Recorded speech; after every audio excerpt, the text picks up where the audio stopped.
तो नमस्कार दोस्तों, हिंदी साहित्य के एक और नए वीडियो में आपका सहृदय स्वागत है। दोस्तों, आज के इस वीडियो में हम बात करने वाले हैं आचार्य शुक्ल के उत्साह निबंध के बारे में। और दोस्तों, मैं इस निबंध को केवल 5 मिनट में कंप्लीट करने वाला हूं। तो दोस्तों, आइए निबंध को स्टार्ट करते हैं। तो दोस्तों, इस निबंध की जो चर्चा है मैं प्रमुख 3 बिंदुओं के आधार पर करने वाला हूं। प्रस्तावना यानी कि निबंध की प्रस्तावना, मुख्य भाग, निबंध का मुख्य भाग क्या रहेगा, और निष्कर्ष। इन 3 प्रमुख बिंदुओं के आधार पर मैं उत्साह निबंध की पूरी चर्चा आपके सामने प्रस्तुत करने वाला हूं। तो सबसे पहले बात करते हैं उत्साह निबंध की प्रस्तावना। तो जो निबंध है उसकी शुरुआत निम्न पंक्तियों से होती है। दुख के वर्ग में जो स्थान भय का है वही स्थान आनंद वर्ग में उत्साह का है।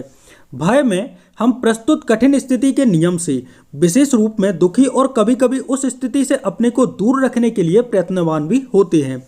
और उत्साह में हम आने वाली कठिन स्थिति के भीतर साहस के अवसर के निश्चय द्वारा प्रस्तुत जो कर्म का सुख है उसकी उमंग से अवश्य प्रयत्नवान होते हैं।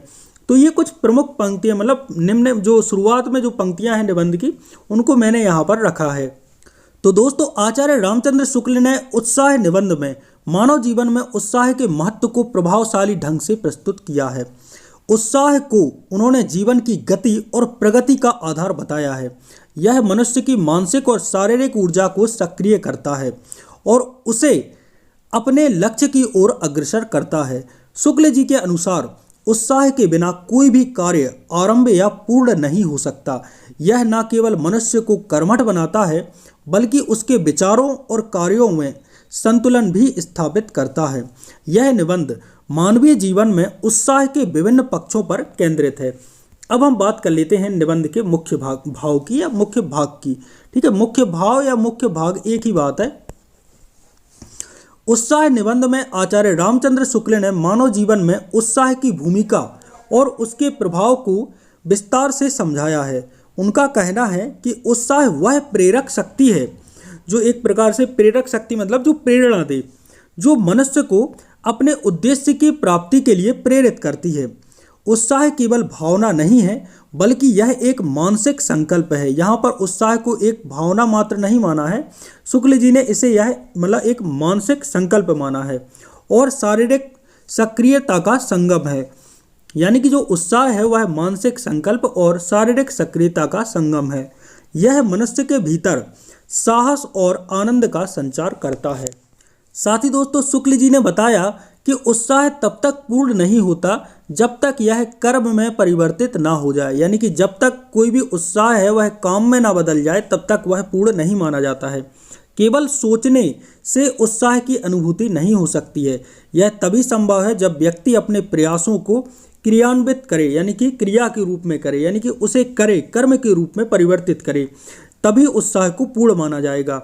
उन्होंने इसे वीरता और आत्मबल से जोड़ा है।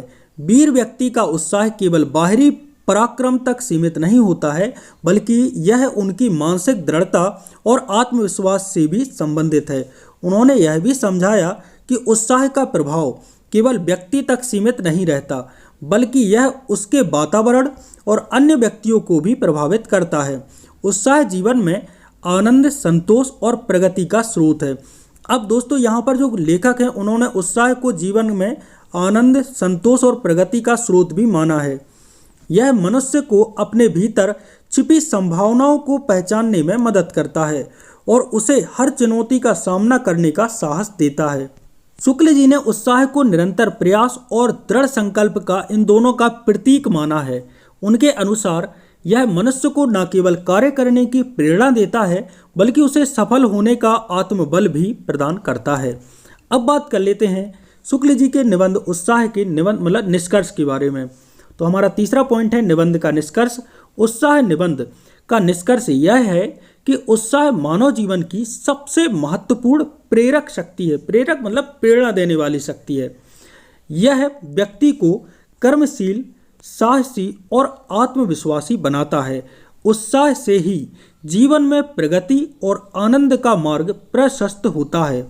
आचार्य रामचंद्र शुक्ल ने इसे मनुष्य की मानसिक और शारीरिक ऊर्जा का आधार बताया है। यानी कि शुक्ल जी ने उत्साह को मनुष्य की मानसिक और शारीरिक इन दोनों ही ऊर्जा का जो आधार है उत्साह को बताया है। उत्साह के बिना जीवन निष्क्रिय और निरर्थक हो जाता है। यह जीवन को सक्रिय और उद्देश्यपूर्ण बनाने के लिए एक अद्वितीय शक्ति है।